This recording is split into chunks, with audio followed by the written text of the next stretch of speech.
وزارة درف عراق ئامادەیە بەغدا بۆ ئالیکاریە تورکیا ji بۆی ڕووبڕووبوونا پارتیا پەکەکە دیار کرد و ڕێخستنە پەکەکە بە ڕێخستنەکە تیرۆریستی بناو کرد. ئەحمەد محجوب گوتوبێژی وەزارەتە دەرفێ عراقی دێ لێدوانەکە ڕۆژنامەوانیدا تەکەزیە لەسەر وێ چەندێ کرد و بەغدا بە هەموو کارینên خۆڤە ئامادەیە ئالیکاریە تورکیا ji بۆ ژنابرنا پەکەکە بکێ و داخویاکردن و حکوومەتە عێراقی پەکەکە بڕێخستنەکە تیرۆریستی دزانێ. محجوب گوتی کو هەبوونا چەکدارن پەکەکە لە ناوچەیەن جیایی و مەبەستاوی ناوچەیەن سنووریەن هەرێما کوردستانێنە ji بۆ ساڵên هەشتیان ژێ سەد ساڵیە بۆریڤە ڤەدگەرێ نمونەیەن پەکەکە لە وڵاتên هەرێمی و لە ناوچەیەن جیایی دمینن gelek زۆرن بۆ نمونە ڕێخستنا تالیبان یا و لە جیایên ئەفغانستانê dimînê.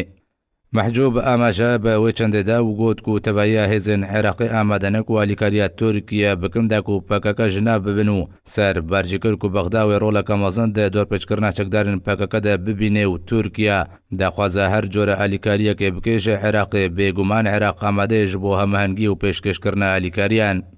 ji 11 meha Adarê ve bi sedema hebûna çekdarên PKK li navçeyên Çiyayî yên Herêma Kurdistanê hêzên Tirkiya nêzîkî 3 kîlometrî hatine nava xaka Herêma Kurdistanê û ji ber vê çendê jî heta niha çendîn gundên Herêma Kurdistanê avadan hatine çolkirin.